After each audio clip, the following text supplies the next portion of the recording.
Buenas noches a todos. Mi nombre es Julio Villavicencio, soy docente de la PUC. Y es un placer para mí ser el moderador de este conversatorio organizado por Bovenkant, junto con los círculos de estudios de ATIC Capital de la PUC, el Club de Finanzas de la Universidad Nacional Mayor de San Marcos y el Círculo de Mercado de la UNI. Sin lugar a dudas es un hecho poco visto, donde círculos de estudiantes de distintas universidades públicas y privadas se juntan para llevar a ustedes un evento que busca aportar al debate sobre la difícil situación por lo que está pasando Perú y dar ideas de cómo pueden ayudar a su pronta mejoría. Y para ese objetivo tenemos con nosotros un conjunto de economistas nacionales de primer nivel. En primer lugar tenemos a Alonso Segura, él es ex ministro de Economía y Finanzas, es coordinador de finanzas de la PUC, y él es economista de la Católica y con un posgrado en la Universidad de Pensilvania. También tenemos a Guillermo Arbe, él es Chief Economist del Scotiabank Perú, que también cuenta con estudios de posgrado en la Universidad de Cornell en Estados Unidos. También está con nosotros, nos acompaña Hugo Santamaría, él es socio y Chief Economist de Apoyo Consultoría. Él es doctor en Economía por la Washington University de San Luis y es economista por la Universidad del Pacífico. Finalmente tenemos a Hugo Vega, que es Senior Economist del BBVA Research aquí en Perú. Anteriormente fue subgerente de estrategia de inversión de AFP Integra y también ha elaborado en la Agencia de Estudios Económicos del Banco Central. Él es doctor por el London School of Economics and Political Science. La dinámica del conversatorio será una en la cual haremos preguntas en general a los panelistas y también individuales, a quienes les rogaría que por favor en áreas del tiempo, dado que es 29, normalmente sería feriado, un día como hoy, traten de que sus respuestas sean un máximo de 5 minutos, por favor, para poder terminar a tiempo. Y al final tendremos, de todas las preguntas, de toda la conversación que vamos a tener, tendremos unos 5 o 10 minutos donde los panelistas responderán las preguntas del público que los organizadores irán incorporando en el chat. Así que pueden hacer sus preguntas por las redes donde estén conectándose.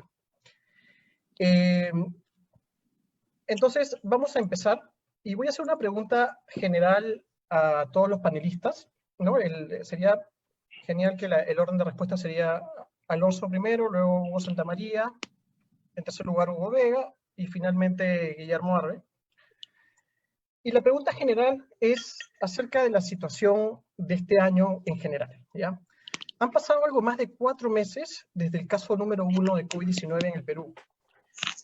Y hemos aplicado una de las cuarentenas más duras en términos de restricciones económicas a nivel global, con el fin de cuidar la salud de los peruanos y darle un tiempo también al gobierno de que pueda tomar las medidas y los privados también que se puedan ajustar. Se ha aumentado el gasto público a niveles históricamente altos. Sin embargo, hoy el Perú está en el puesto 7 entre los más contagiados a nivel mundial y quizás seamos la economía de la región que se contraiga más en este año. Es más, en mayo la economía ha caído menos 33%. Es decir, invertimos un montón de recursos y no hemos logrado los objetivos esperados. La pregunta es, ¿qué explica este resultado según ustedes? Y a partir de ese diagnóstico, ¿cómo podemos evitar que esta tendencia continúe? ¿No? Alonso. Sí, bueno, muchas gracias, Julio, por la invitación. Es un placer estar con el resto de panelistas a quienes conozco y hemos coincidido en muchos otros foros. Yo creo que ya bastante de esto se ha discutido, ¿no? La cuarentena en el Perú fue una cuarentena que se diseñó como bastante, digamos, radical en principio, muy rígida para el sector formal, y se extendió durante mucho tiempo. Cuando uno diseña, digamos, políticas públicas, tiene que tener en consideración las restricciones que enfrenta, ¿no? Y eran evidentes las restricciones que enfrentábamos con un alto sector informal y hogares que no tienen condiciones en su hogar, por ejemplo, para abastecerse y almacenar alimentos para varios días, o que tienen que generar ingresos para el día a día, o simplemente no tienen ahorros con los cuales puedan subsistir. Entonces, la cuarentena, digamos, podía ser larga, pero flexible, o más corta y más rígida, digamos, ¿no? El problema es que la estrategia unidireccional fue cuarentena rígida, paralizó todo, pocos países han paralizado un segmento tan grande del sector formal, sobre todo aquellos, digamos, actividades del sector formal que podían de alguna manera mitigar el ratio de contagio. Y entonces lo que generaste fue, por un lado, permeabilidad de la cuarentena, estrategias complementarias focalizadas no se implementaron, control de focos de contagio, trazabilidad de contactos, distribución de mascarillas masivas para que la gente, por lo menos los que salgan, estén más protegidos. Entonces, lo que devino fue en una cuarentena poco eficaz en términos de contener el virus o de suprimirlo. El descenso fue muy, muy lento comparado con otros países, pero fue muy eficaz en, digamos, afectar a la economía, ¿no? Esto se alertó, creo que varios de los que están acá presentes, tenemos apoyo, tenemos a BBV, tenemos a Scotia, varios hicimos proyecciones desde el primer mes de cuarentena, cuando se preveía que se iba a seguir alargando, de que nos íbamos a una contracción de doble dígito, con todo lo que eso implica para otros indicadores económicos. Sin embargo, en general no hubo ajustes de las estrategias.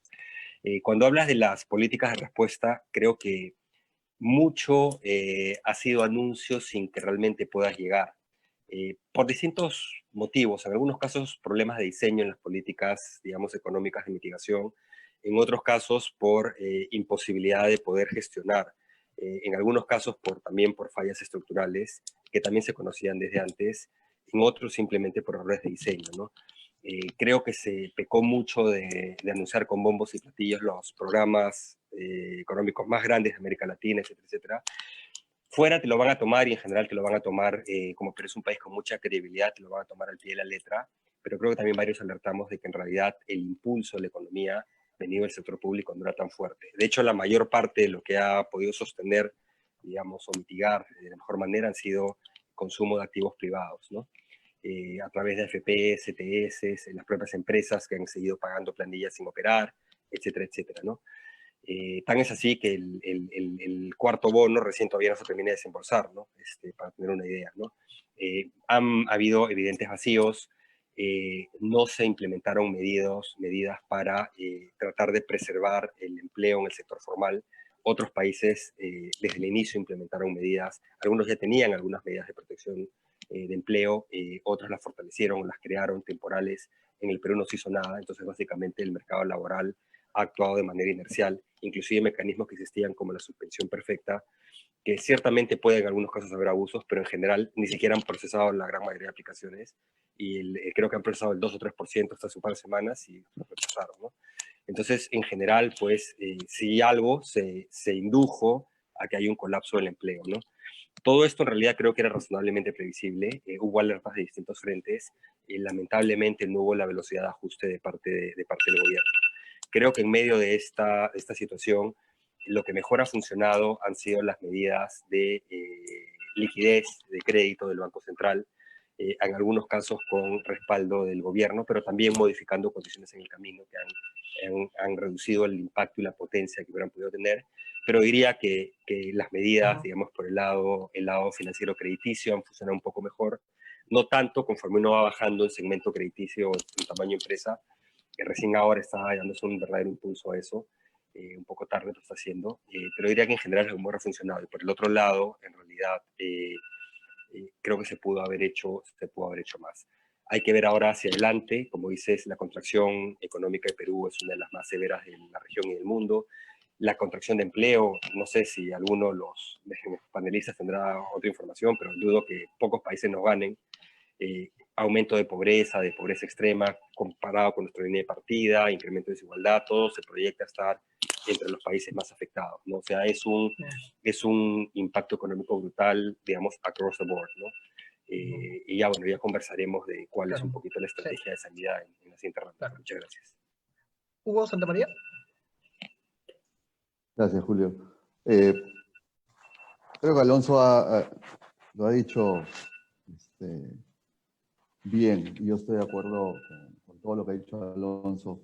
Yo voy a tratar de resumir y acotar algunas cosas, ¿no? Inicialmente, buena parte de la explicación de la caída inicial está en lo estricto de la cuarentena, ¿no? Perú, apenas conocimos de los primeros casos, decidió que básicamente el único instrumento, parece, ¿no? Nunca fue público eso, pero parece que internamente se decidió que el único instrumento que teníamos para defendernos de esto era la cuarentena que se impuso. Y así impusimos una de las cuarentenas más estrictas del mundo, ¿no? Como dijo Alonso, acá han cerrado actividades que en otras partes no cerraron, ¿no? Entonces, esa caída inicial es básicamente la rigidez de la cuarentena. Ahora, ¿por qué no hemos podido compensar mucho? También estoy de acuerdo con Alonso, creo que muchas de las medidas implementadas tuvieron mucho mejor prensa que ejecución, ¿no? Mucha prensa favorable de los paquetes más grandes de la región, etcétera, pero con ejecución muy pobre, ¿no? Y simplemente para darle algunos datos de lo que decía Alonso, ¿no? De los 17 puntos anunciados, si uno hace la mate hasta ahora, estamos alrededor de, me parece que 9, 8, ¿no? De ejecutados, ¿no? Y si desagrega en la ejecución, lo que se ha ejecutado más o menos al 100% era lo que era bien fácil, ¿no? Postergar impuestos, alivios tributarios, la disposición de ahorros, que la gente decide cuánto retirar, no se ha retirado todo, pero eso se ejecuta rápidamente. Pero en todo lo demás, incluso en políticas de gasto público, durante la cuarentena la ejecución ha sido pobre, y eso creo que hay que decirlo como es, ¿no? Si uno ve de los 4 bonos, hay una escalera en porcentaje de entrega, que es lo importante, ¿no? Lo importante, Alonso conoce bien esto, no es la plata que devengas al final, sobre todo en algo como los bonos, sino los bonos que llega a la gente, ¿no? El primer bono se entrega al 95%, creo, el segundo al 85%, el tercero al 65% y el último al 60%. Y tú dices, ¿por qué? Pues si el primero le fue tan bien, no ejecutaron de la misma manera que el primero, ¿no? Fuimos desaprendiendo en el camino, como que no aprendimos nada, ¿no? Entonces, yo creo que mucha pobreza en la ejecución, e incluso en las medidas de inyección de liquidez que Alonso explicaba, y que son las que han avanzado más, estamos como a la mitad, ¿no? Y ya estamos en, no sé, desde el 16 de marzo que, ¿no? Se inició la cuarentena y hasta ahora han pasado 4 meses, ¿no? Y estamos de los 9 puntos de los 2 reactiva, hemos entregado menos de la mitad hasta ahora, ¿no? Entonces, yo creo, resumiendo, que primero fue lo rígido y lo estricto de la cuarentena, fue como decidir jugar un partido de fútbol, ¿no? Meto a mis 11 jugadores al arco y después a los 25 minutos del primer tiempo ya estás perdido 3-0, ¿no? A pesar que tienes a los 11 metidos en el arco y ya no sabes bien qué hacer, ¿no? No habías pensado en otras cosas. Y luego, en las medidas de compensación, muchos anuncios, mucha buena prensa, pero pobre ejecución. Gracias, Hugo. Hugo Vega, ¿cómo lo ves tú? Bueno, muchas gracias por la invitación. Yo estoy de acuerdo con lo que han dicho hasta ahora. Sí, me parece que la cuarentena fue bastante estricta, fue bastante rígida. Creo que se pudo ejecutar mejor los programas y las medidas que se implementaron, pero quería matizar un poco lo que hemos mencionado hasta ahora. Yo creo que hay que hasta cierto punto destacar que sí hubo un logro. Lamentablemente no es visible, ¿no? ¿Cuál ha sido ese logro? Bueno, claramente las medidas que se tomaron redujeron de manera importante el número de fallecidos, este habría sido mucho mayor. Y también el de contagiados. Esta enfermedad tiene secuelas sumamente complicadas en la población, que del ser mucho mayor el número de infectados afectarían de manera importante a la P hacia adelante. Y en eso hay que agregarle pues las debilidades que tiene el Perú en el sector salud. El Perú ha estado en una situación particular al momento de recibir el choque del COVID. Había una serie de problemas que venían de atrás y que no han ayudado definitivamente en el tema de... Hay dos frentes acá. Uno, en la parte de lo que es el contagio. ¿No? Los contagios no han evolucionado como se esperaba con la cuarentena. Y por otro lado, el impacto económico. Por el lado de los contagios, la frecuencia de uso de mercado tradicional en el Perú es sumamente alta, porque hay demasiados hogares sin refrigerador comparados con Colombia, con México, con Argentina, con Brasil. Los peruanos salen con mayor frecuencia a reabastecerse.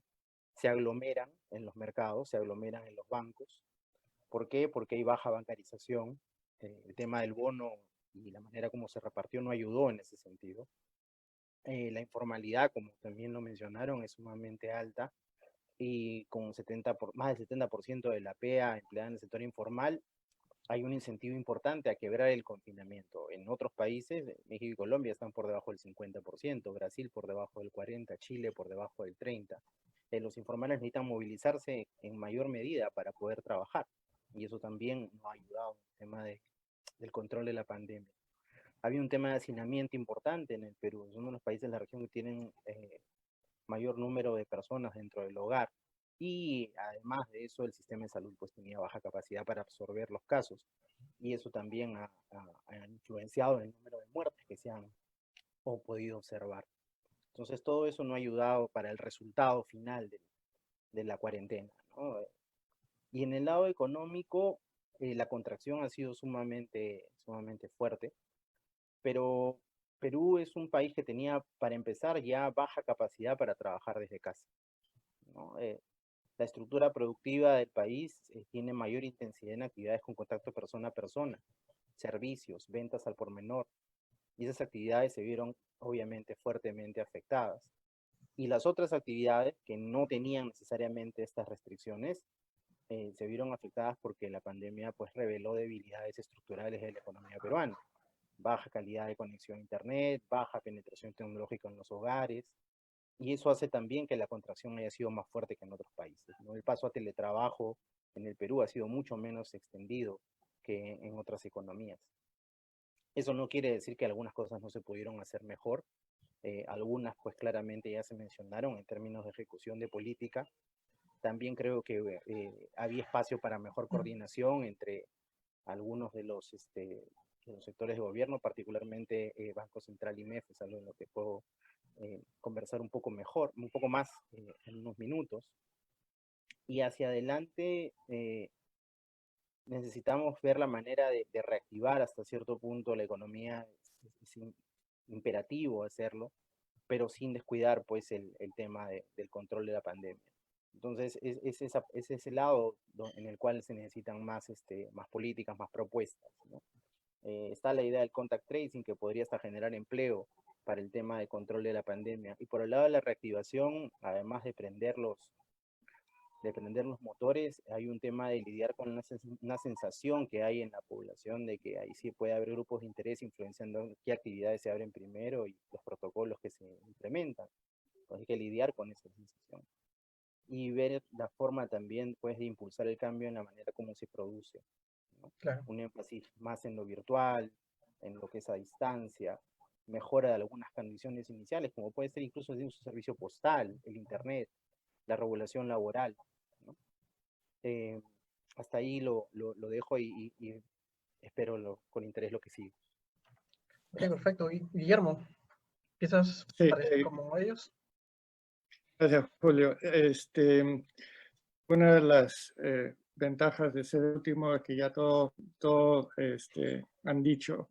Lo más importante, lo cual me permite ser un poco más breve, cuando empezó todo la política peruana frente a esta situación, los inversionistas de afuera estaban más bien impresionados con la rapidez de la respuesta.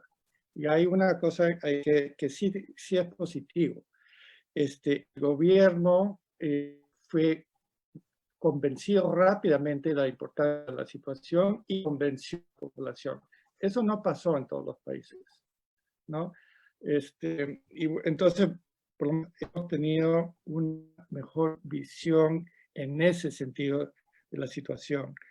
Ahora, una de las cosas menos convincentes, anoche el presidente dijo que la salud, se necesita salud para economía, se necesita economía para salud, pero no era esa la idea que parecía prevalecer al principio. Parecía prevalecer al principio que la salud era lo importante, la economía era secundaria. Les tomó tiempo al gobierno y hacia una situación de darle más importancia a la economía. Es fácil decir, ¿no? Que salud y economía, las dos cosas son importantes. Encontrar el balance entre las dos cosas en una situación de pandemia es lo difícil. Y creo que el Perú puede haber sido demasiado drástico. Ya hubo incluso hace por lo menos 2 meses un informe de UNICEF que decía que los países emergentes estaban tomando sus pautas de los gobiernos de los países desarrollados cuando su realidad es diferente. Y es todo lo que ha dicho Alonso y los dos respecto de la informalidad, la realidad que tenemos acá. Y eso es cierto. Pero también es cierto que o sea, usando el símil de Hugo Santamaría sobre el partido de fútbol, entramos a la cancha sin conocer al rival, ¿no? Entonces, encontrar ese balance sí ha sido difícil. Yo creo que sí hemos sido retrospectivamente demasiado radicales, que nos preocupamos mucho por el tránsito de la gente y poco por la concentración. O sea, las medidas que hemos tomado, si tú cierras tiendas y restringes horarios y restringes días en que puedes entrar a la gente en los días y horarios y sitios donde sí pueden ir. Y eso fue una de las cosas que pasó. Entonces creo que si hubiéramos sido, o sea, si hubiéramos usado los mismos recursos y los mismos esfuerzos para descontrolar y implementar protocolos desde el principio, habría sido más exitoso ese lado. Pero vamos a verlo en ese momento.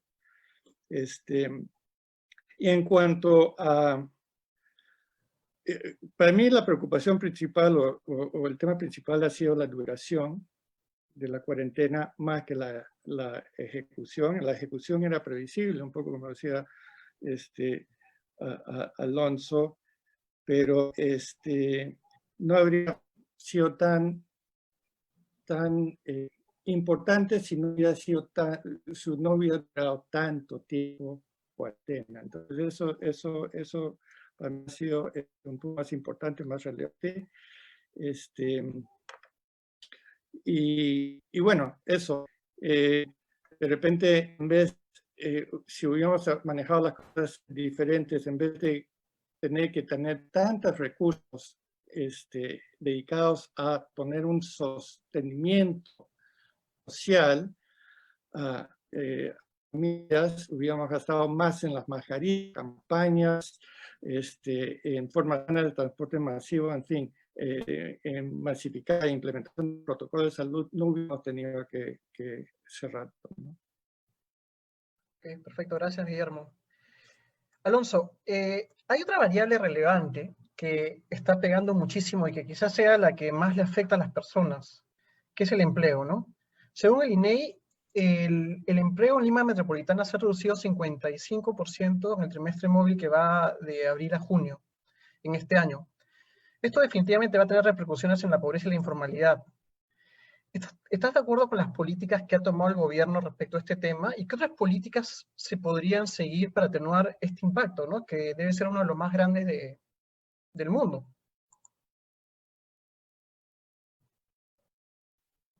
Estás con el micrófono con mute, Alonso.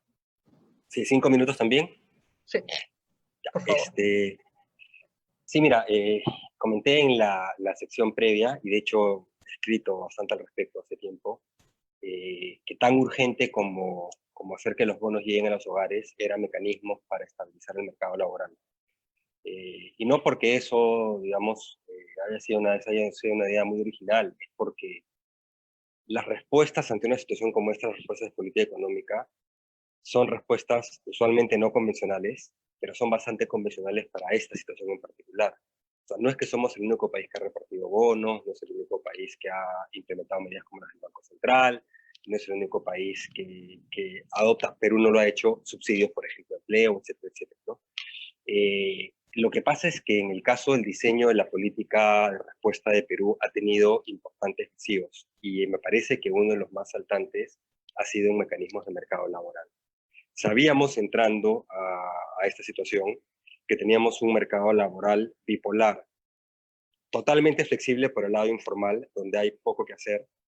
¿Cómo llegas al mercado, al sector informal, o al híbrido porque no todo el sector es totalmente informal, es semiformal, a través de los bonos a hogares, porque en la parte más pequeña la MIP es una mezcla entre hogar ampliado y empresa, y por el lado de créditos, si bajas lo suficiente a micros, que también hubo resistencias para que las reactivas lleguen porque subieron las vainas, ¿de acuerdo?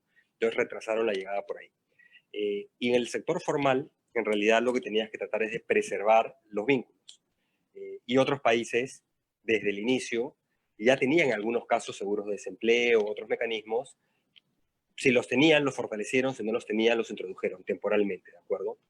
El problema es que en el Perú fue absolutamente errático. Si hacemos una recopilación de lo que hubo, el gobierno no hizo nada, absolutamente nada, y después inclusive mecanismos que ya existían, como la suspensión perfecta, salió la ministra de Trabajo a decir que no, que estaba prohibido aplicar la suspensión perfecta, cosa que no era cierto, lo que era su interpretación auténtica de la normativa. Después dijeron, apliquen suspensión perfecta, pero de la suspensión perfecta, creo que de las aplicaciones han procesado el 10 o 20%, hubo que tener el número varios meses después, y creo que el 2 o 3% es lo que habían aprobado, digamos, el resto lo habían rechazado o no lo habían siquiera tramitado. Entonces, no hubo un análisis de cómo hacer para poder estabilizar el mercado laboral. Conceptualmente, ¿qué es lo que tenías que hacer? Obviamente no vas a impulsar una reforma laboral en estas condiciones, pero lo que tenías que hacer era introducir mecanismos temporales que pudieran tratar de evitar que se rompan los vínculos. Conceptualmente, ¿cómo funciona eso? Simplemente dices, ¿cómo hago para compartir la carga entre empresas, trabajadores y el Estado? Entonces, por ejemplo, dices, perfecto, quiero dar subsidio de empleo, que acá se dio de ese tamañito y por una vez, sin condicionamiento. Digo, voy a dar mecanismos de subsidio de empleo, voy a entregar subsidios, pero lo condiciono a que no despidas o a ciertos límites de despido y te doy predictibilidad como empresa. Acá se dijo, te lo doy por un mes. ¿Qué hago? Lo tomo y muy acotado, ¿ok? Lo tomo y despido igual, ¿de acuerdo? Entonces, doy predictibilidad a la empresa, es decir, va a haber un mecanismo de apoyo siempre y cuando cumplas con A, B, C condiciones. Y podrías haber hecho modificaciones o por lo menos propuesto modificaciones para que cualquier rebaja salarial pudiese implementarse en ciertas condiciones sin tener que ser voluntario o negociada. Es decir, ok, yo entro con subsidio, si el salario promedio era 100 en la empresa, ok, ahora va a ser 70, 30 lo aporta el trabajador, y el otro 70, no sé, el 30 lo pone el Estado y el otro 40 lo pone el empleador. Compartes, ¿de acuerdo? Tratas de preservar los vínculos. Podemos discutir otros mecanismos. El punto es, no se hizo absolutamente nada y los únicos mecanismos de válvula de escape no dejaron que funcionen, que era la suspensión perfecta, que es lejos de ser perfecta, ¿ok? Y por eso es que lo que has tenido es una destrucción masiva de empleo.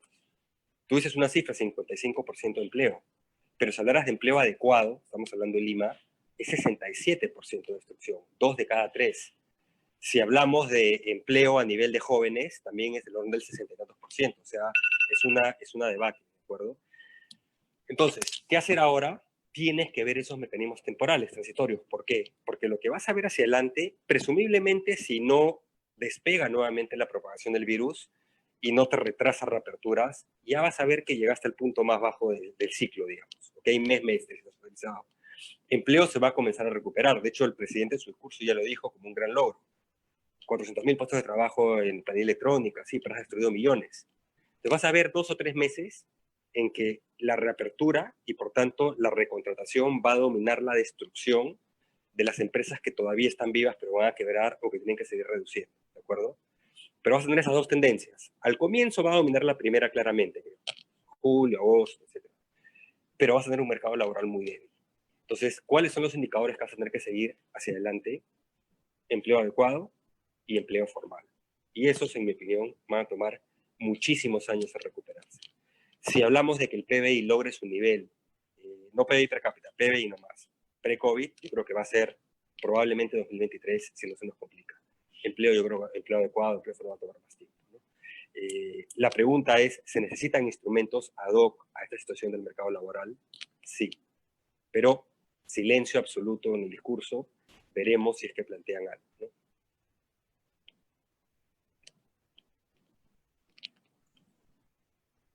Estás mudo. Estás en mute. Disculpa, Hugo. De alguna manera, Alonso lo ha mencionado, ¿no? Y muchos analistas también lo han dicho. Ha habido, quizás no una relación óptima entre el gabinete anterior y el sector privado. Algunos piensan de que hubo una excesiva desconfianza sobre el sector privado y también que hubo una excesiva pasividad frente a los riesgos provenientes de las propuestas que hacía el Congreso, ¿no? Que disparaba propuesta tras propuesta y no hubo una respuesta, digamos, en el clinch, digamos, ¿no? Y tampoco hubo una coordinación adecuada en la elaboración de protocolos, reapertura económica general del sector privado. ¿Cuáles crees tú o qué crees tú que el nuevo gabinete puede hacer, o qué medidas se puedan tomar para hacer que el Ejecutivo y el sector privado coordinen mejor y así se pueda potenciar la salida, ¿no? De una manera más adecuada?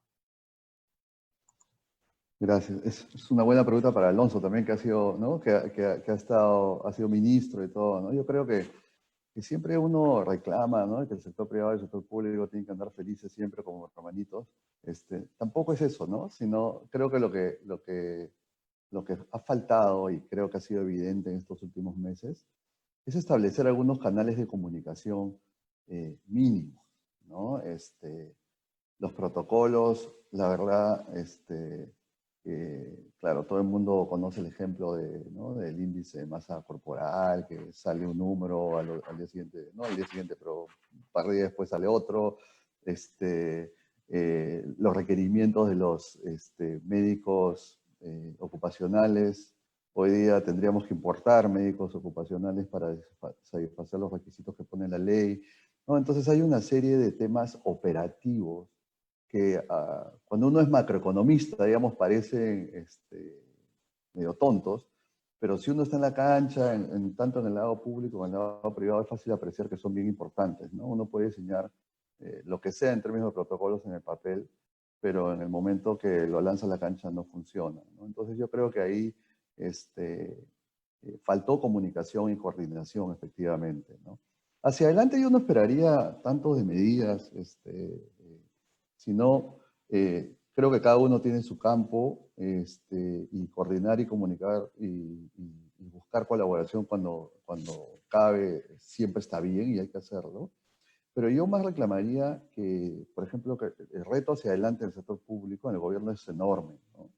Y desde el punto de vista de macro solamente, en los meses siguientes, obviamente las semanas y los meses inmediatos todos van a ser recuperación, o sea, venimos de tan abajo, ¿no? Que todos los números que vengan por una cantidad, no sé, de meses, se van a ver mejor que lo que pasamos en abril, mayo, junio, ¿no? Y creo que no es correcto tampoco vanagloriarse de eso, ¿no? Pero hacia adelante creo que el gran reto va a ser la palanca fiscal, ¿no? No se va a poder hacer mucho más con el lado monetario. La palanca fiscal para mí es el reto. Y ahí a mí me gustaría ver menos anuncios y más ejecución, ¿no? Ayer se anunció la línea 3 y 4, ¿no? Antes que la línea 3 y 4, a mí me hubiese gustado saber, oye, ¿qué fue de Chinchero? No, no era que estábamos a toda velocidad en Chinchero. Se anunció Chavimochic, ¿no? Que regresa al gobierno nacional. ¿Hay alguna idea que hacer con Majes? No sé, cosas más concretas, ¿no? Yo apostaría que en el 2021, en términos de la línea 3 o 4, vamos a estar más o menos en cero, ¿no? Es necesario y todo, pero no ayuda para esta urgencia, ¿no? Yo creo que política fiscal es clave. Arranca Perú, otro anuncio, ¿no? Súper importante, una buena cantidad de dinero comprometida. Cuando uno ve el diseño del programa y comienza a leer, al menos a mí, de repente Alonso puede comentar esto, no hay nada en el diseño y en la forma de ejecutarse el Arranca Perú que me haga ser más optimista respecto a la pobre ejecución del gasto que he visto anteriormente, ¿no? Entonces veo mucho anuncio y poca ejecución. Y hacia adelante la política fiscal a mí me parece clave. Entonces, para mí, eje fundamental en la recuperación de la confianza del sector privado para que comience a haber consumo e inversión privada es el gasto fiscal que nos va a dar la demanda agregada que hemos perdido por toda la destrucción de empleo y de empresas que va a haber, ¿no? Entonces, para mí, esa es la labor principal que deberían concentrarse y en el muy, muy corto plazo, ¿no? En muy, muy corto plazo. ¿Cómo hacemos para que el gasto corriente no repita el papelón de junio en el que cayó? Yo no entiendo cómo puede caer el gasto corriente, no estoy diciendo de capital, ¿no? El gasto corriente cayó en junio. Es un papelón, ¿no? Entonces, esas cosas no deben pasar. ¿Cómo aseguramos que en los siguientes meses el impulso fiscal sea positivo?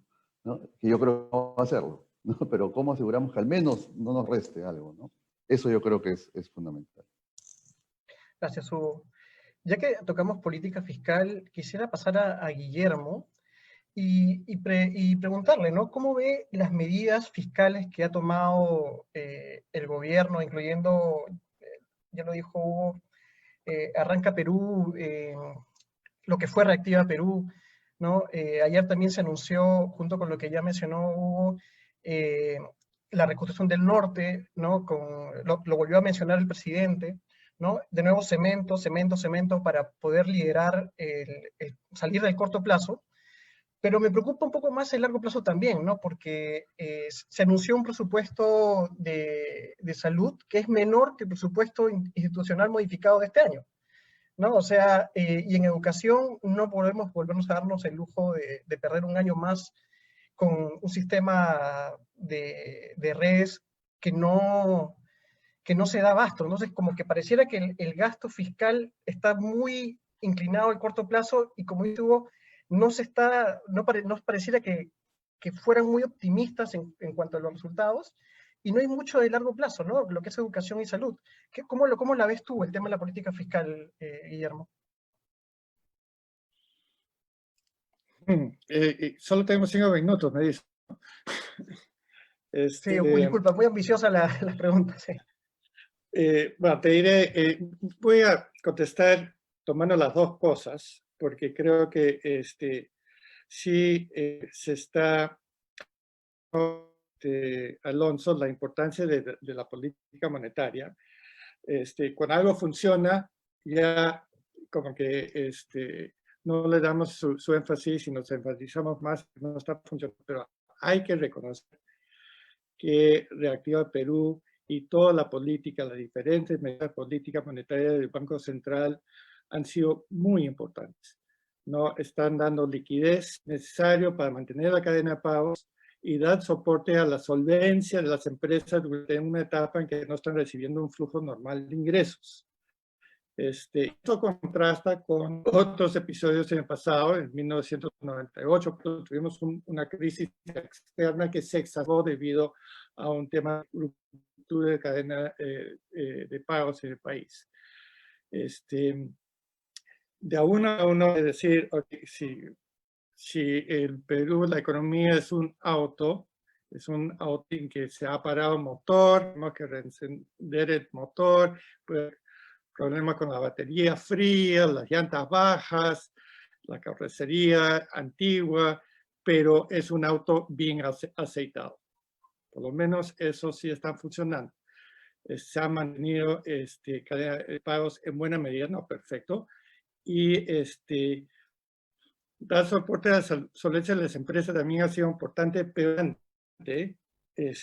durante el periodo o la etapa en que no está recibiendo los ingresos normales. La presunción es que vamos a salir de eso y empezar a tener los ingresos normales. La presunción es que la demanda va a estar ahí después.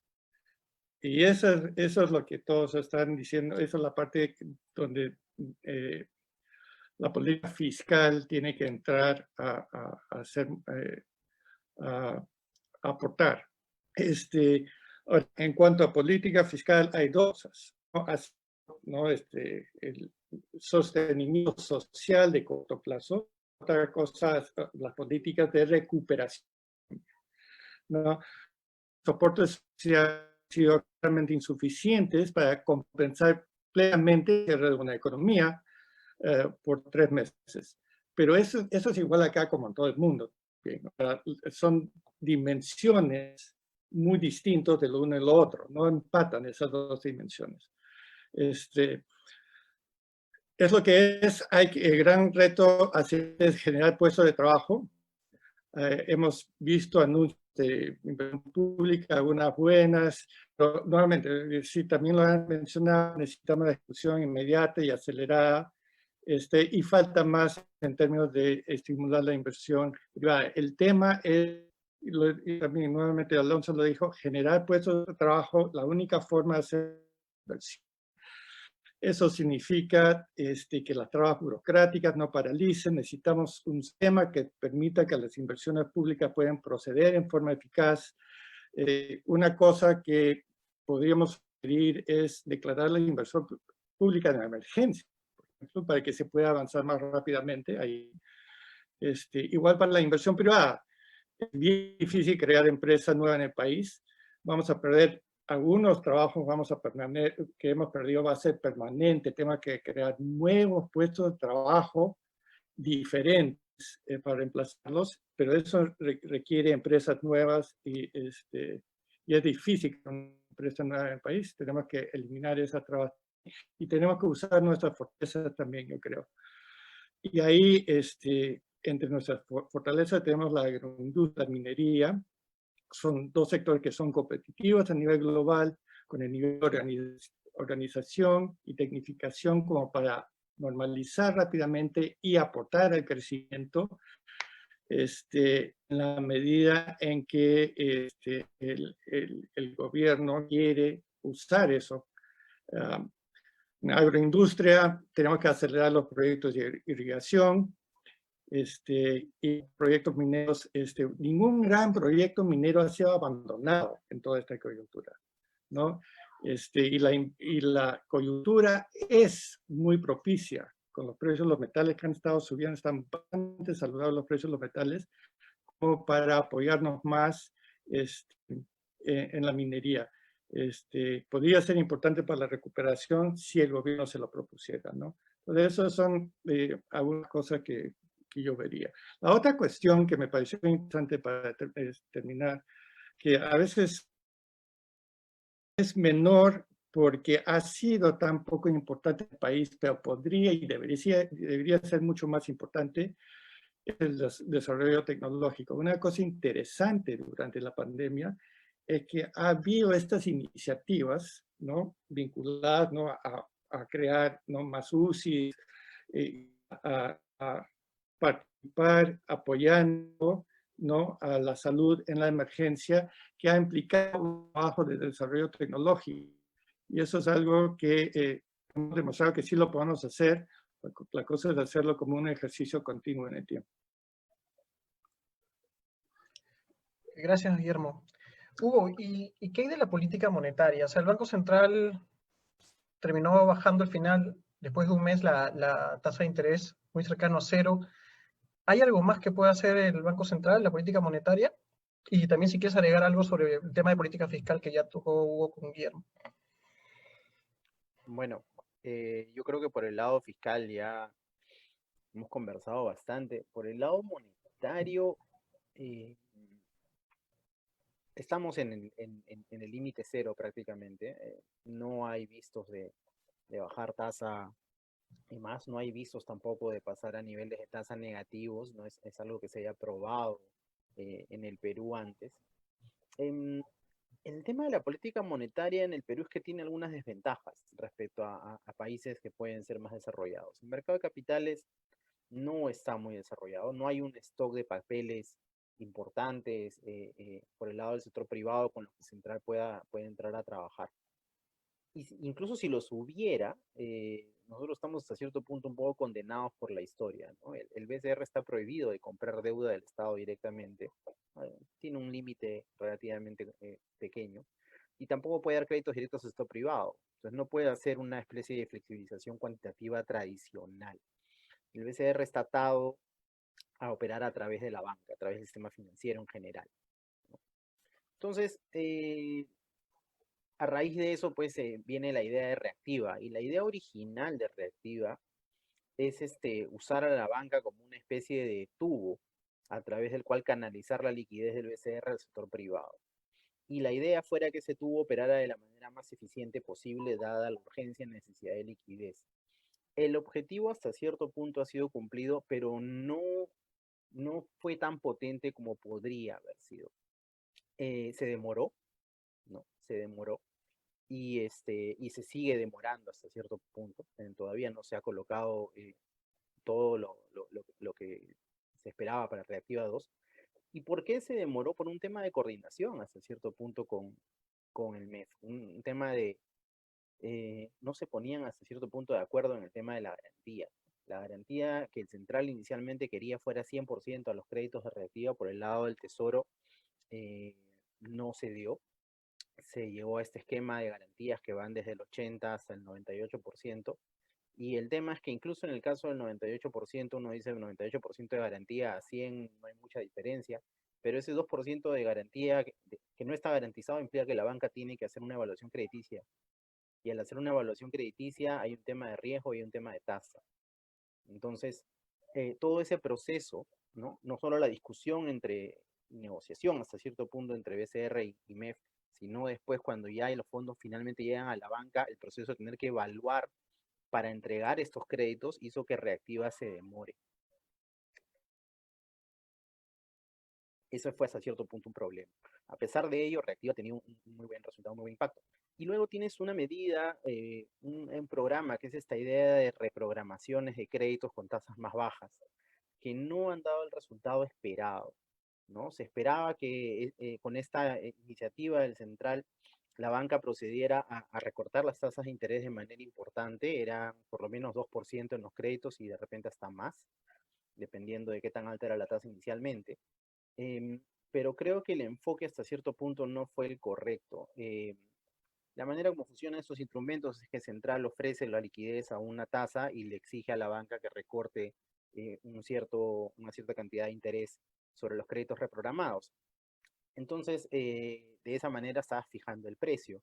Y luego el Central planteó que esto no se hiciera por subasta, sino por adjudicación directa.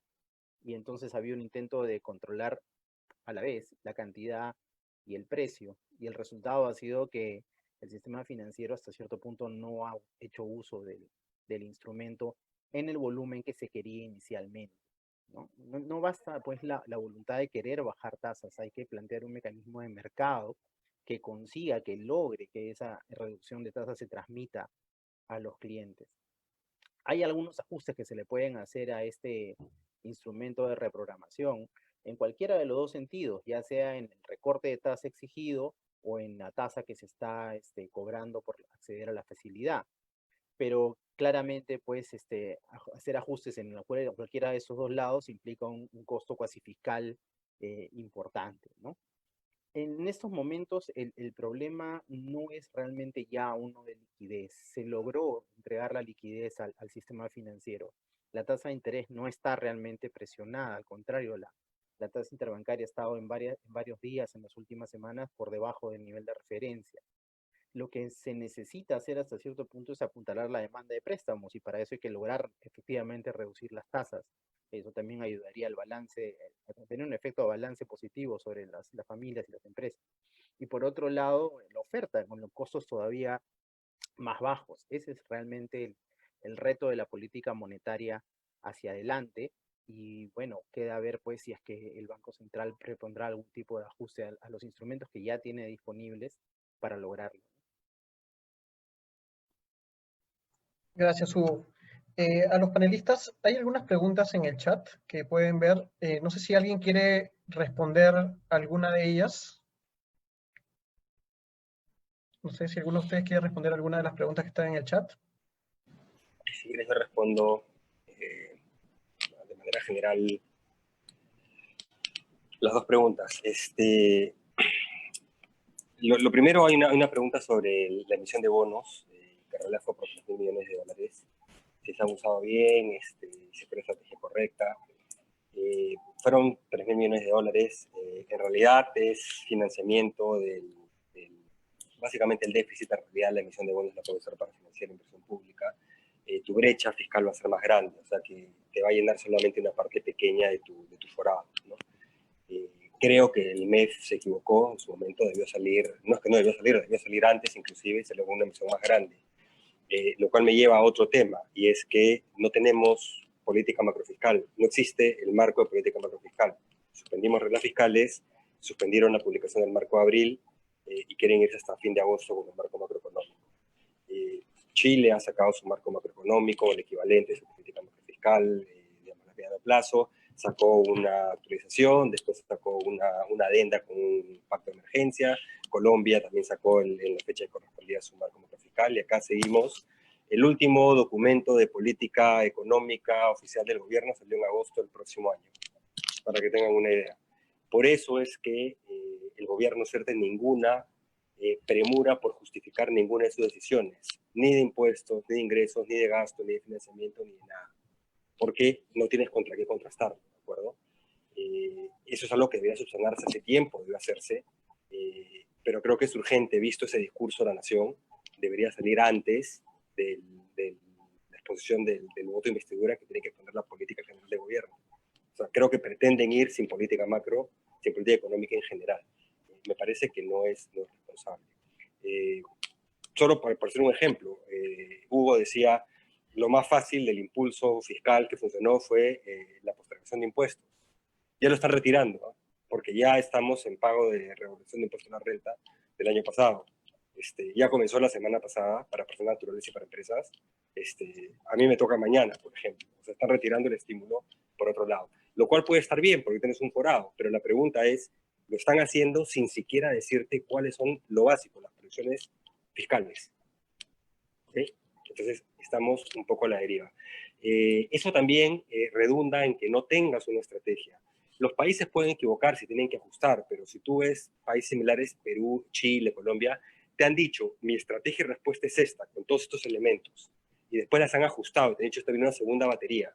Acá te anuncian elementos aislados, un día te lanzan Reactiva 1, otro día te lanzan un bono, después el bono quédate en casa, después el bono rural, después el bono independiente, después el bono universal, después el bono universal lo usan en el discurso que le agregan 2,5 millones más de hogares, después ahora un segundo bono, un día te lanzan un subsidio en la prendida así chiquito por una sola vez, te hablan un día de que van a definir el fin de semana si van a dar otro subsidio y nunca más tocan el tema. Entonces, esa no es manera de hacer una política económica articulada, eso genera incertidumbre. Entonces, si yo como hogar no sé si recibo otro bono, si voy a recibir otro bono, salgo pues. Si yo como empresa no sé si va a haber ningún mecanismo de apoyo al mercado laboral, bueno, pues despido, ¿no? Entonces, estamos en esas, ¿no? Y es por eso al final que tus instrumentos son un poquito erráticos, además de los temas de gestión, y respondiendo a la segunda pregunta, tenemos pues las peores predicciones, ¿no? En términos de crecimiento. Mira, si ustedes ven el reporte de CEPAL de la semana pasada, Perú está entre los 3 países con mayor contracción económica proyectada para este año. 1, 2, mayor crecimiento, lo dije. Pobreza se va a incrementar sobre todo de base 50%. Y pobreza extrema se va a duplicar. Solamente también entre los 3 países que van a tener ese indicador. 50% de incremento en pobreza, duplicación de pobreza extrema. Y en el grupo de mayor incremento, los 3 países con mayor incremento de desigualdad. Empleo, como dije, no hay. El único país que tiene la trifecta. Ese es el resultado. Y creo que no hay un reconocimiento de lo delicado de la situación. No hay un plan. Ayer no se ha anunciado un plan económico para sacarnos de esto para los siguientes 12 meses. No ha habido. Ha habido algunas medidas aisladas, una lista de lavandería, y creo que ya es momento de que tengamos claridad sobre qué es lo que se va a hacer. Se necesita muchos elementos que no están sobre la mesa en este momento, y bueno, me parece que necesitamos urgencia de que eso ocurra. No podemos esperar hasta el fin de agosto para que recién nos digan cuál es la idea de lo que piensa el gobierno, y eso de repente es un marco débil en el cual solamente te ponen números y se acabó, ¿eh? Entonces, yo creo que hay que partir por lo básico. Hemos regresionado en los temas de decisión fiscal, ¿no? Lamentablemente. Entonces, ahí lo dejo. Okay. ¿Alguno más del panel quisiera responder alguna de las preguntas del público? ¿Puedo agregar, si me permite? Sí, claro, cómo no. Sí, Julio. Sí, también hay una tercera pregunta también, pero varias de las preguntas son sobre la parte fiscal, que es en términos de la visión de solidez macroeconómica del país, ¿no? Que es una buena pregunta en realidad. La percepción del Perú no ha cambiado demasiado en cuanto a su solidez. Obviamente, si hubiera todo esto pasado al Perú, que los inversionistas ven en términos relativos, entonces si solamente el Perú hubiera pasado, ¿no?, de tener una deuda pública PBI de 26% a 35% en menos de 2 años, entonces la visión de Perú se habría puesto mucho más negativa, pero como es en el contexto en que está pasando, están tomándolo en forma mucho más relativa y tomando cosas en cuenta. Ahora, el tema que enfrenta Perú, digamos, que el deterioro está en crecimiento efectivamente y en la parte fiscal. Todo más está bien. En fin, a lo que me refiero es que la parte de cuentas externas está muy bien. No hay un tema, por ejemplo, de cuenta corriente que me preocupa. Hay estabilidad de precios, no hay inflación baja, FX, todo eso sigue muy bien. Entonces, tomando esto en cuenta y tomando en cuenta que incluso nosotros con un déficit fiscal este año de 8 o 9%, el próximo año 5%, vamos a estar por debajo del 40% de deuda PBI de otros países con nuestra calificación, no nos están viendo tan mal. El riesgo para mí es que la razón de que el déficit fiscal está subiendo tanto es más por la caída en la recaudación que por el incremento en el gasto. Y la caída de la recaudación tiene más riesgo de ser algo estructural y más duradero en el tiempo. Entonces, esos son riesgos que hay que tomar en cuenta. Y el otro riesgo es que tenemos elecciones el próximo año. En el pasado hemos tenido elecciones y cambio de gobierno, con un gobierno nuevo heredando una situación económica. El próximo gobierno va a heredar una situación económica mucho más difícil, una situación fiscal mucho más difícil. Entonces, ahí va a ser mucho más crucial la seriedad y capacidad de estadía del próximo gobierno que ha pasado de repente. Perfecto, gracias Guillermo. ¿Alguien Julio, quisiera agregar? Sí, Sí, yo quiero claro, comentar, claro. además de contestar una pregunta, yo matizaría un poquito lo que dice Guillermo de que los mercados nos están viendo tan sólidos como antes, ¿no? Es cierto que en la reclasificación de la deuda que hubo hace poco, fue como algo general, ¿no? Era como un ponerse al día en las reclasificaciones de las deudas de otros países, ¿no? Pero hacia adelante sí creo que hay un riesgo, en mi opinión, relevante que tengamos, ¿no?, reclasificaciones ya específicas a nosotros, ¿no? Porque si bien la situación fiscal en todos los países se va a deteriorar, en todos los países del mundo, y Perú no es excepción, en mi opinión, un sostén, y Alonso de repente puede comentar, porque él ha estado, ¿no?, a los lados de la mesa además, ¿no? El eje de la buena calificación de riesgo de Perú ha sido la solidez fiscal, ¿no?, y más o menos la predictibilidad fiscal. Y eso yo creo que ya lo perdimos, ¿no? Entonces entramos sin eso a un periodo electoral que seguramente va a ser incierto como todos los que han sido. Y eso a mí me preocupa, ¿no? Y escuchando la intervención de Alonso, pensé que tal vez con una opinión de ese tipo debí contestar la pregunta que me hiciste antes en relación a qué se puede hacer para recuperar la confianza del sector privado, ¿no? Y Alonso hablaba mucho de predictibilidad, transparencia y credibilidad. El mundo ha cambiado mucho para Perú, para todo el mundo, ¿no? Pero venimos de muchos años de cuentas fiscales sólidas y ya lo perdimos. Y ahora hacia adelante creo que sí es urgente, y ahí comparto lo que dice Alonso, al menos los lineamientos generales de cómo va a ser ese plan de consolidación fiscal, debiéramos tener eso muy pronto, ¿no? Me imagino que la mayoría de la gente que nos escucha son estudiantes, ¿no? Ninguno de los estudiantes que nos escucha ha pasado o ha vivido, creo, me atrevería a afirmar, una transición política en estas condiciones económicas, ¿no? Eso desde el año 90, distinto por supuesto, no estamos en una situación tan grave en elecciones como las que estamos ahora, ¿no? Entonces, el gobierno no puede aplicar piloto automático, creo que no puede seguir haciendo cosas aisladas y tiene que comenzar a hacer cosas hoy de consolidación fiscal, amortiguamiento de la crisis y recuperar los temas que decía mi tocayo Hugo antes de pérdida de oportunidades, ¿no? Por ejemplo, educación, ¿no? Con el acceso a Internet, el equipamiento de las familias, de los hogares y las dinámicas familiares en el Perú, 40% de los niños se han perdido el año escolar. ¿No? ¿Cómo vamos a recuperar eso?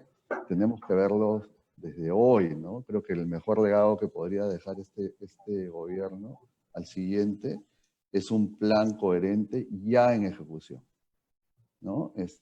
Yo le daría mucho énfasis a eso, a cosas que podamos comenzar a ejecutar hoy, a comenzar a recuperar esa década que hemos perdido en estos 6 meses. Gracias, Hugo. Efectivamente, la parte de educación también a mí me preocupa bastante porque es, como tú dices, un año perdido. ¿Y cuál es el impacto de eso en el ingreso futuro de los jóvenes? Eso es lo que hay que medir de alguna manera. Julio, Sí, si me Alonso. permite solo un comentario también para añadir sobre lo que comentó Hugo. Sí, claro. Solo de manera anecdótica, si han leído el periódico hoy día o la web, la licitación del billón de tablets se cayó. Hoy día la suspendieron por incumplimiento del proveedor, y también comenzar de cero, por ejemplo. Pero creo que hay ciertas aristas en las que no hay claridad. Por ejemplo, educación. A las medidas de apoyo que han ido fundamentalmente a segmentos, digamos, más de pobreza o que van a ser nuevos pobres. Pero hay un serio problema educativo. O sea, va a haber hogares de clases medias bajas y medias que van a tener problemas para poder cumplir con las pensiones escolares o las pensiones universitarias. La solución ciertamente en las zonas del Congreso es decir que se corten las pensiones en la mitad y que quieren los colegios o que quieren las universidades, ¿de acuerdo? Pero se necesitan mecanismos para poder de créditos educativos, para poder mantener, digamos, el flujo educativo operando, ¿no? Claro. Escuchaba también el discurso, decían que estamos en récord de becas. Eso lo vengo diciendo hace tiempo. Se han recortado los programas nacionales de becas. Si miramos un poquito hacia el futuro, no podemos socavar reformas. El presupuesto del 2016 de becas fue de 700 millones. Hoy día están subiendo de 400, que lo habían bajado el año pasado, a 500. Son nominales, ¿ah? O sea, no nos podemos meter ese tipo de autogoles, ¿de acuerdo? Y todos los recursos yendo a aumentos de planilla. ¿No? Yo he defendido aumentos de planilla, pero en un seno de reformas y con otros elementos digamos, que acompañan, ¿no? Que son fundamentales: infraestructura educativa, programas de becas, jornada escolar completa, programas de educación bilingüe, etcétera, etcétera, etcétera, etcétera, ¿ok? Se está abandonando todo y se está llamando a planilla. Entonces, yo creo que hay que repensar muchas cosas. Y pensando en transición, nuestro espacio fiscal va a ser complicado hacia adelante. No es un tema sencillo. Comentaban de la línea 3 y la línea 4. La línea 3 y la línea 4 son más de 30.000 millones de soles. ¿Qué es gobierno a gobierno? Es obra pública. La pregunta es, ¿corresponde que simplemente por un anuncio no se va a poner una piedra en todo el 2020 y 2021? Te anuncien y traten de adjudicarte con un esquema que no es lo mismo que Panamericanos, por si acaso, que le comprometan gran parte del espacio fiscal al siguiente gobierno cuando falta ejecutar gran parte de la línea 2, es inviable. Pero están tratando de hacer esos anuncios, no han ejecutado, no han hecho proyectos, y ahora pretenden adjudicar decenas de miles de millones de soles, que el siguiente va a encontrar necesidad de consolidar con un bloque de gasto generado, digamos, ahí mismo, a poquitos meses o semanas de entrar, ¿no? Entonces creo que se necesita una discusión mucho más detallada de la corrección de la política fiscal, pero de nuevo, ahí reitero, ni siquiera tenemos lo básico. Es más, hablaba Hugo de calificaciones. Salió un documento, un comunicado oficial del gobierno peruano diciendo que Moody's nos ratificó la calificación crediticia. Y eso no es cierto. No ratificaron la calificación. No nos hicieron calificación y por temas regulatorios tenían que dar un sustento y no ratificar, mantener la calificación. Pero no hubo ratificación de la calificación crediticia. Y el gobierno peruano está diciendo que lo había ratificado. Es de locos el que podamos tener un manejo de esa naturaleza. Puede parecer como cosas menores, no son cosas menores, ¿de acuerdo? Alonso, si me permite meter mi cuchara, Julio, un minutito nomás. Sí, claro, dale. ¿No? Pero Alonso menciona el anuncio del gobierno, ¿no? El acuerdo gobierno-gobierno para la línea 3 y 4. Claro.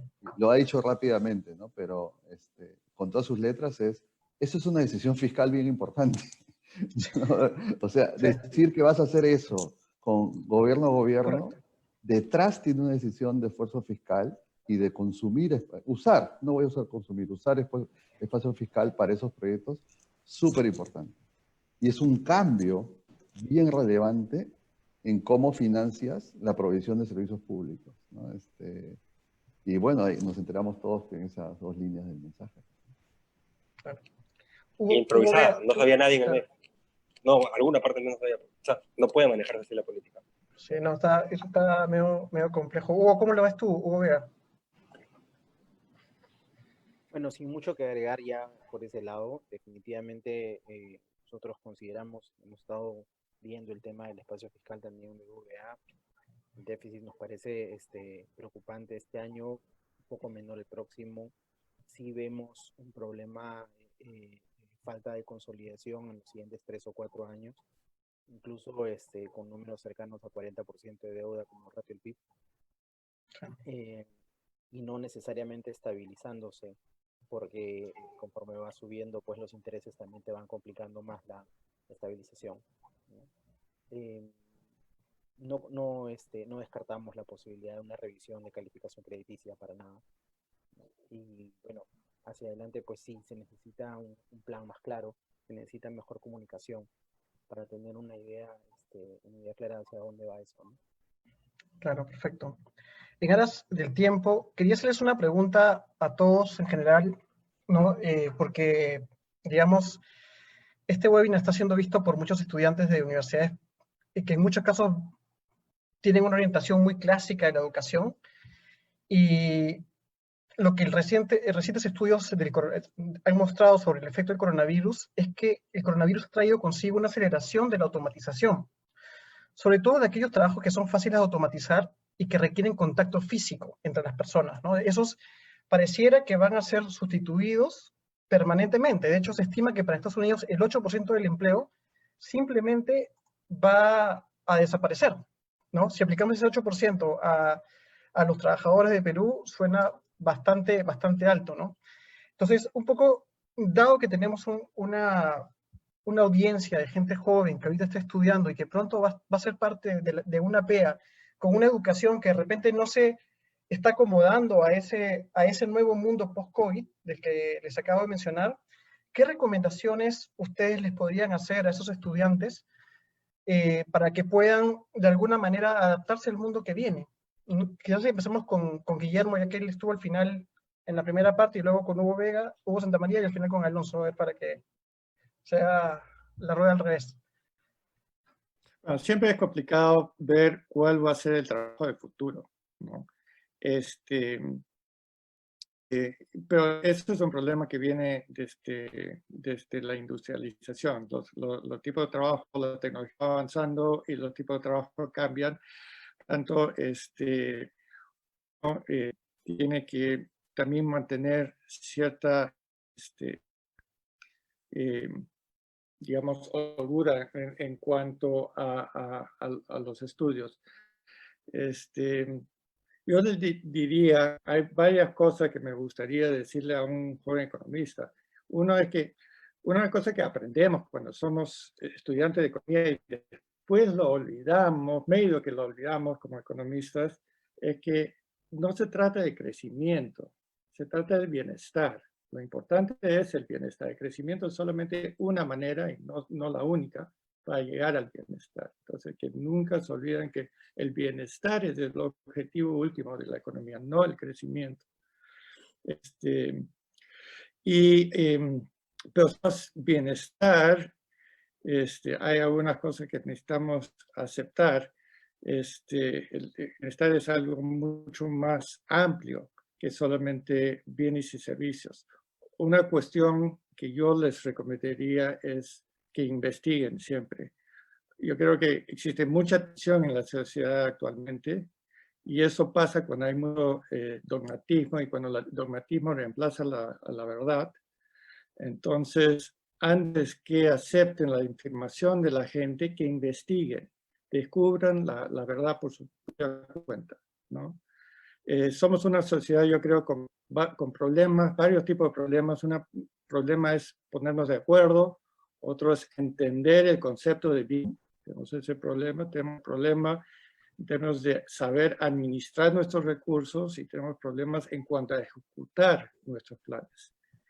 Y ahí al economista tengan eso en cuenta los jóvenes para ser no parte del problema, sino parte de la solución de ese problema. Y como mensaje final yo diría que como sociedad tenemos que aprovechar esta coyuntura para proponernos el siguiente propósito, que nunca más enfrentemos un riesgo como COVID-19 en la situación de precariedad de servicios públicos y debilidad institucional que vivimos en esta oportunidad. Gracias, Guillermo. Hugo Vega. Bueno, esta pregunta es interesante porque está muy amarrada a una conversación que siempre tengo con mis estudiantes al terminar cada ciclo. Y lo que yo les digo es siempre lo mismo, que me parece en términos profesionales, en términos laborales hacia adelante, lo mejor que pueden hacer es, una de las cosas más importantes que pueden hacer es aprender a aprender. Y por aprender a aprender como economista me refiero a uno conseguir las herramientas necesarias para poder aprender por su cuenta, que son manejar bien inglés, que son manejar bien el tema de la habilidad, el skill de lo que es programar, que son herramientas que el economista hoy en día cada vez más necesita. Y por el otro lado, el skill mismo de aprender. La habilidad de aprender es algo que se entrena, es algo que se aprende. Y la única manera de volverse bueno en ello es intentarlo, es agarrar y proponerse a sí mismo un reto, de decir, mira, hoy quiero dominar esta técnica, hoy quiero aprender esta teoría, hoy quiero enseñarme a mí mismo cómo hacer esto de acá que es nuevo, y salir e intentarlo y golpearse la cabeza contra la pared hasta que aparezca un poco de luz y el cerebro hace clic y tienes una habilidad nueva. Y eso, cuando uno lo hace varias veces, lo hace una y otra vez, se hace cada vez más fácil. Y es algo que sirve en todos los trabajos y que es algo muy apreciado y muy valorado por el mercado. Gracias, Hugo. Hugo Santamaría. Yo iba a decir lo que dijo Hugo Vega. Aprender a aprender. Algunos tips adicionales, ¿no? El mundo siempre ha cambiado y cada vez cambia más, de una manera más rápida, ¿no? Creo que en este momento, ya hablo como viejo que soy, ¿no? Yo siento que estamos cerrando una era e iniciando otra, ¿no? Los jóvenes que se gradúan en estos años, se han graduado hace poco, van a salir a un mundo en términos económicos bien diferente a lo que ha sido los últimos 20 años, 20 y tantos años, ¿no? Va a ser, creo que en términos, si uno piensa en comercio internacional, más cerrado, más proteccionista, menos liberal. Si pensamos en cuestiones, digamos, más inmediatas a nosotros, pero creo que va a ser común en muchos países, una demanda por más Estado, más regulación, ¿no? Más intervención estatal en general, y una mayor presión sobre el sector privado para ejecutar esto que ahora se llama tanto y que se ha puesto de moda, la responsabilidad social extendida. Y creo que en ese entorno hay mucho espacio para confundirse, de tomar estas realidades muy basadas en la ideología y decir, bueno, lo que pasa es que el modelo tal fracasó y hay que hacer otro modelo. Y realmente yo les sugeriría a los jóvenes que nos escuchan que piensen en gestión, ¿no? Hablen con las personas que han estado en el sector privado o en el sector público, y muchos de nuestros problemas y de nuestras carencias hasta ahora como país no se explican por un modelo A o B, sino porque no hacemos bien ni lo básico, ¿no? Tenemos un Estado que no ha logrado organizarse para hacer bien las cosas básicas, como es proveer de servicios de calidad a sus ciudadanos, ¿no? Eso no lo hacemos. Todos sufrimos con interacciones con el Estado, de cualquier nivel, ¿no? Entonces yo diría que para no confundirse hay que hacer varias cosas. Guillermo decía la búsqueda de la verdad. Un tip bien básico es leer cosas que no entren en una pantalla, ¿no? Estamos creándonos nuestras propias verdades basadas en las opiniones de otros en las redes, ¿no? Creo que hay que mirar más, hay que leer más, hay que mirar afuera, aprender a aprender, como dijo Hugo. Y en términos de administración de la carrera, yo les diría lo mismo que le digo a mis hijos, ¿no? Creo que hay que planificar en periodos cortos, porque el mundo cambia muy rápido, evaluar y adaptarse, ¿no? Y estar preparados para el cambio, ¿no? Y algo que siempre, que creo que ahora es más urgente y más evidente que antes, es que y hay una propaganda para Alonso, ¿no? Hay que hacer Perú, ¿no? Hay que hacer país un poco o sea, uno puede hacer empresa, pero también hay que construir Perú, hay que construir país, y los espacios son enormes en el sector privado o en el sector público, ¿no? Pero yo diría, fuera etiquetas, busca de la verdad un poco más profundo de lo que entra en una pantalla, estar listo para aprender, adaptarse y comprometerse, ¿no? Con el país que tenemos, ¿no? Que hasta ahora no lo logramos, ¿no? Eso. Gracias, Alonso. Sí, muchas gracias. Ya creo que no hay mucho más que decir. Le voy a poner reitero todo lo que han dicho ambos Hugos y Guillermo. Entonces le voy a dar un poquito el mensaje del lado más negativo, ¿no? Creo que la mía fue la última generación que le tocaron tiempos realmente duros. Estudiar en medio de bombazos, en medio de apagones, en medio de escasez, hiperinflación, depresión económica, etcétera, etcétera. Como decía Hugo, el mundo va a cambiar. Yo creo que va a cambiar para mal en general. Ya habían retos importantes para el mundo. Había, desde que se desinfló la burbuja hace 10 años, había un serio problema de crecimiento y de condiciones de generación de bienestar para las personas en todo el mundo, nosotros en Perú. Y esto lo único que hace es impone otros retos aún más complicados, ¿no? Entonces va a haber un premio en los países a aquellos que sepan tener fuerzas laborales que son adaptativas, que se pueden adecuar a situaciones cambiantes, y es lo que mencionó Hugo en su mención previa. El Perú, lamentablemente, y por eso es prioritaria una agenda de formación de capital humano y de productividad sostenible en el tiempo que sostenga gobierno tras gobierno, tiene una combinación que es preocupante, era preocupante antes, es más preocupante ahora. Tenemos un nivel de capital humano en promedio medio bajo, más bien tirando para abajo, y los costos laborales en Perú no son bajos. ¿Okay? Entonces, si combinamos eso con tendencias que siempre en el mundo están moviéndose y cambiando, pero tendencias de robotización, inteligencia artificial, de sustitución de mano de obra, sobre todo para labores que son más repetitivas, eso genera un reto para un país que tiene, digamos, una fuerza laboral con las características del Perú. No significa que eso se aplique a los que están escuchando. Los que están escuchando no son el promedio de la fuerza laboral del Perú, ¿de acuerdo? Pero lo que sí es cierto es que cada vez más vamos a operar en un mundo cambiante, pero vamos a operar en un mundo que va a ser bastante más retador por un buen tiempo, ¿no? Y entonces, fuera de todo lo que les han dicho, les diría que tienen que estar permanentemente actualizándose y que ser un buen economista o un, digamos, profesional exitoso no pasa solamente por cuánta economía sepan. Y ahí tomo lo que dijo el otro Hugo, es cuántas otras habilidades pueden añadir que muchas veces las universidades lamentablemente no se las dan. Si manejan idiomas, si manejan programas, si manejan habilidades blandas, si saben, como dije, estar actualizándose permanentemente para poder ver por dónde van los cambios de tendencias en mercados laborales o conocimientos, etc. ¿no? Eso es algo, los ciclos se acortan y se acortan, los ciclos son cada vez más rápido. Y es algo que tienen que aprender a incorporar como parte de su proceso de vida, ¿no? Creo que van a enfrentar, no lo vamos a mentir, vamos a enfrentar como país, como mundo, por lo menos años retadores, justamente cuando varios van a entrar al mercado laboral. Pero siempre, y eso ya es repetir un cliché, siempre va a haber oportunidades también, ¿no? Cuando hay cambios, situaciones de cambio, también hay oportunidades para aquellos que las sepan aprovechar, ¿no? Y otro mensaje, es muy formativo. Yo he trabajado en el sector privado, he trabajado en distintos lados, en academia, etcétera, y en el sector público. Yo creo que todos tienen su valor agregado, ¿de acuerdo?